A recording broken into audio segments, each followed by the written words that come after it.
Hey, good afternoon and welcome back to Questioning Sense with me, Matt.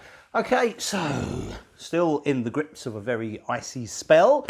So today I have been to work, I've come home and I'm about to review something I've had for a while, but it's taken me a long time to kind of fully understand this fragrance, and it's a fragrance I absolutely love. It's a fragrance you don't hear too much about as well, and it's another one from Mancera. So today we're going to be talking about the 2018 release called Aoud Exclusif. Now this is not to be confused with this, which is the Aoud.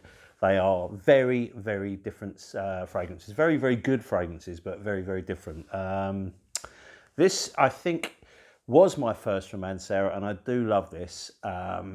And it's in so many respects a very, very classic, sort of typical Mancera, whereas the Aoud Exclusif is totally different. As I say, this came out in 2018 and it's a bit special. If you have a look at this is another one of the smaller bottles, 60 ml. 60 ml of this is enough. Look at the liquid there. Obviously you can see it comes in one of the standard smaller bottles with the little bit of design on the front, on the top of the cap, very much like you get with red tobacco and I think the other exclusifs. Now, this, as I say, came out in 2018 and I got this last year. Bit of a blind buy, heard some good things about it from people I really trust. So I thought, right, let's have a go at it. Wow. Wow. Okay, we'll have a quick look at the notes. And then we'll talk a bit about the fragrance because it really does need to be talked about. All right, so at the top we have labdanum, we have cumin, we have saffron, we have pepper.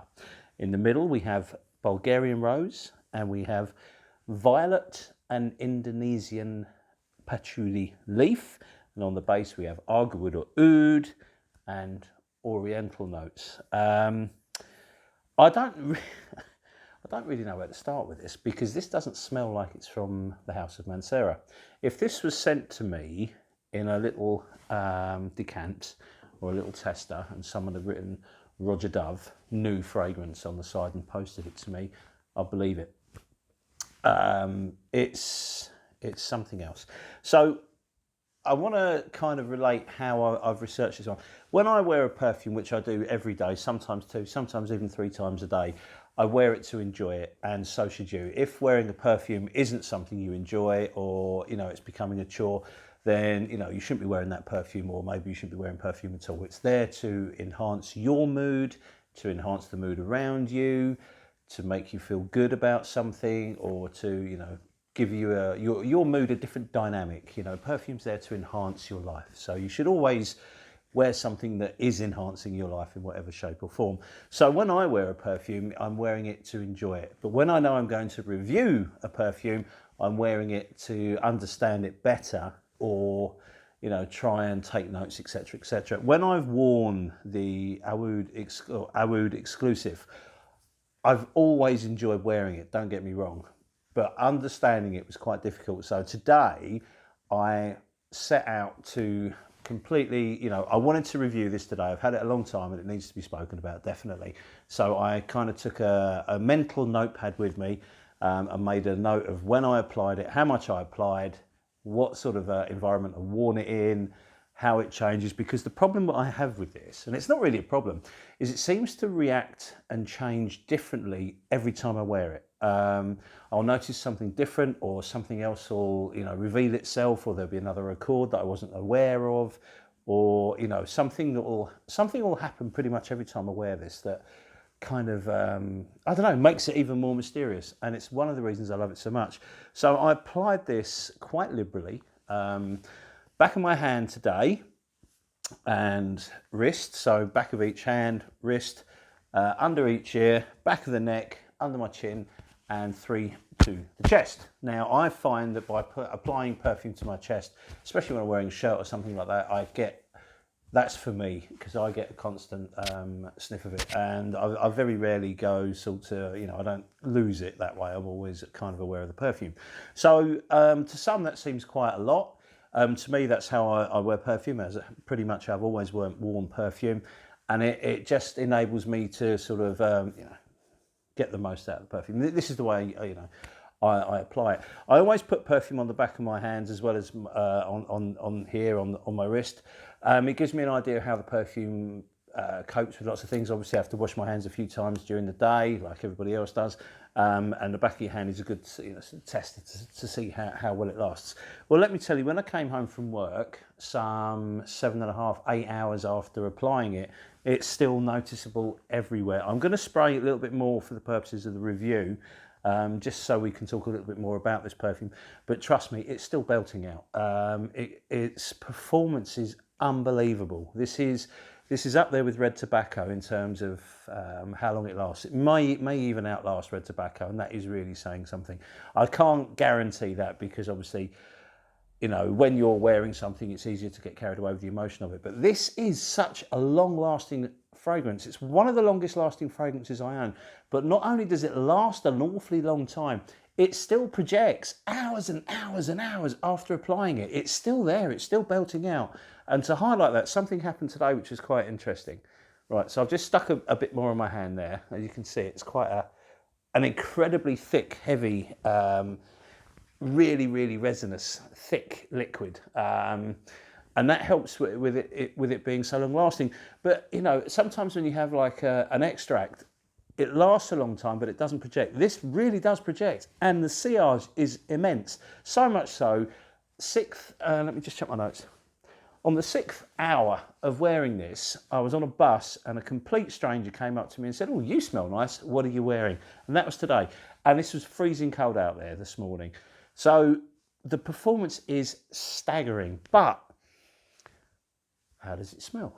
Well, it's rich, it's deep, it's dark, it's heavy. It's a little bit medicinal. The oud is quite medicinal. Now, labdanum is used in this, and labdanum, from my sort of understanding of it, obviously I'm not a perfumer, is often used, or has traditionally been used, instead of ambergris, because obviously ambergris has been banned in lots of perfumery and stuff like that. But it can take on different nuances. It can smell differently. It can smell leathery, it can smell fruity, it can smell woody. It actually comes from the rock rose, so you can imagine there's almost like a green thing to it as well. When it's made, it's very thick and resinous, and then obviously it's distilled and tinctured and mucked about with to turn into something that a perfumer can actually make, into a liquid form that we can use, or that can be used into a perfume. And it does give, there's no leather mentioned in the notes, but there is a leathery note in this, and there's a leathery feel to it, especially when it dries down. There's no honey mentioned in this, but I'm sure I can get some honey on it. I've even been on Fragrantica, and no one can seem to agree what this actually smells like. But what I will tell you, this is a little spicy. The cumin in there, I don't really pick up on it as cumin. I pick up on it as a spice, and cumin's a good one for me not to notice too prominently, because cumin can smell quite badly on me. It doesn't here. Saffron in it, but it doesn't do that sort of saffron thing that you would expect with Baccarat Rouge 540 or anything like that. It does have an airy vibe to it. There are moments in this, maybe in around the second hour of application, when it's starting to dry down, and it really does take like 2 hours to dry down. You kind of feel like you're in a sparkly sort of dust cloud. It's quite magical. If you can imagine being in a cloud, but not, a cloud always makes me think of dampness, but it's not a damp cloud. It's almost like a dusty cloud with little sparkly bits pinging around you. It's one of the perfumes that can do that, but it still retains a very heavy base. It's absolutely magical. The projection is fabulous.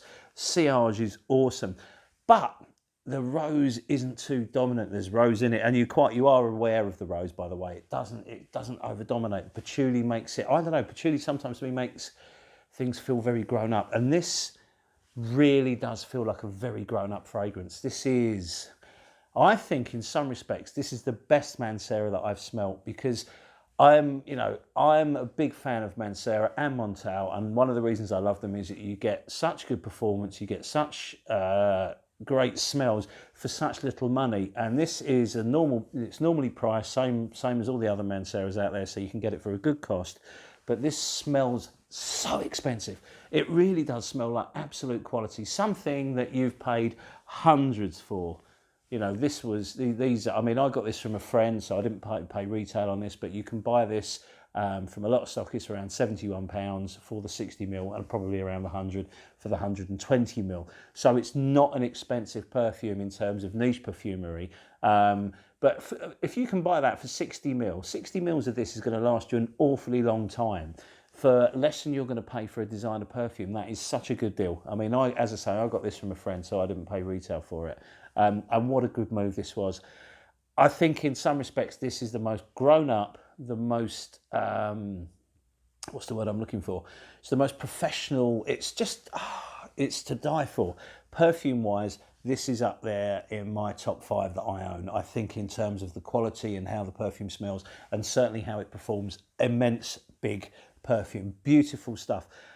I couldn't wear this every day, and there's a couple of reasons why. Firstly, it lasts so long. I mean, if I was going to go to work, finish work, and then go out straight from work, go and meet some friends, go for dinner, or meet my wife, go for a drink or something like that, this is the perfect choice because it smells, 7, 8, 9 hours in, it still smells really, really good. This in the 8th or 9th hour still smells a lot better than some of my perfumes that I've got that I've applied an hour before, if you see what I mean. Performance is that big on this, that good.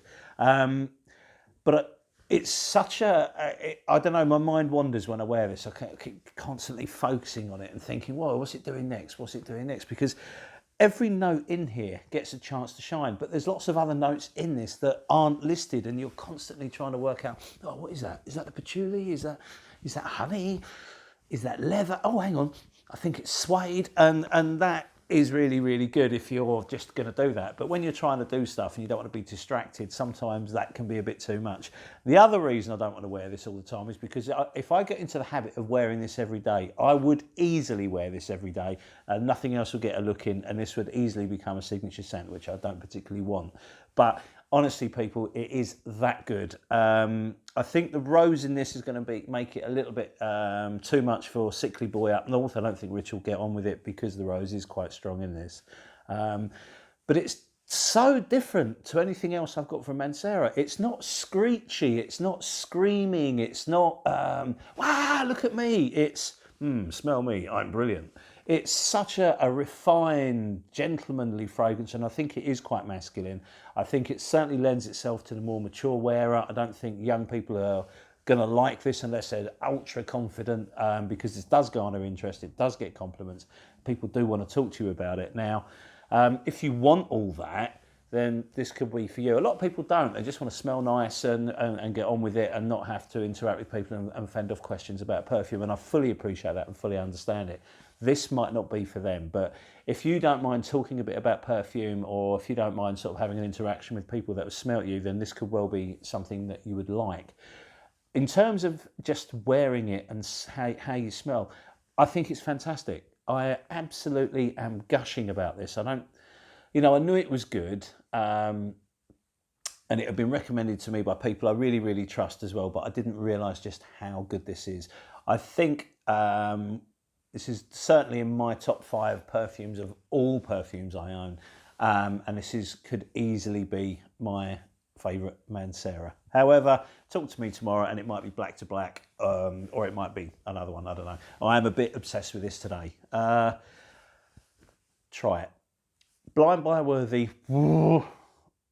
If you don't mind a bit of a medicinal oud, and this one does, the medicinal oud in this smells a lot more like real oud than most of the Mancera, so be aware of that. If you're not used to the smell of real oud, or you're not that keen on oudy dominant frags, this might not be for you, because the oud stays with it all the way through. Sometimes it's belting, sometimes it's a bit more kind of quiet. But the oud is certainly there, and it does have a medicinal vibe. Because of that medicinal vibe, it does actually come across as clean. There's an amberiness to it, so if you like amber, like a clean oudy amber, that could well be for you as well. Oriental notes, covers a multitude of sins.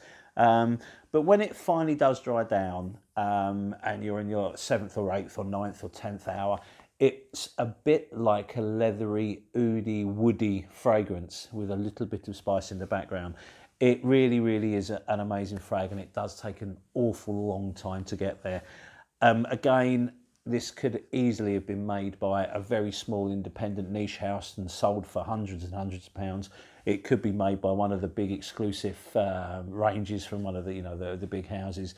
The fact this has come from Mancera and is available at such a low cost, you've got to explore it if you like ambery, oudy, medicinal, spicy fragrances. Very, very grown up, very, very impressive. Listen, thank you very much for your time. I feel like I'm losing my voice at the moment, so I'm going to call it a day there. Because basically all I'm going to do is sit here for another 20 minutes telling you how wonderful this is, and that's not very informative for you. So please, if you can get a sample of it, please do. If you've got a store near you that carries a Mancera range, you must smell this. But you need to wear it. You don't smell it on paper and think, oh, I don't know. You need to wear it. You need to decant. You need to spray it on your skin and wear it for a few hours, or give it a few wearings, and it becomes more and more wonderful and magnificent every single time. Listen, I'm going to go and have a drink of something cold because my throat seems to be very scratchy. And I shall leave you to it. Once again, thank you very much for your time. It's always appreciated. A few more new subscribers have arrived. Where's this going to end? Amazing stuff. Listen, thanks a lot. See you in the next video. Bye.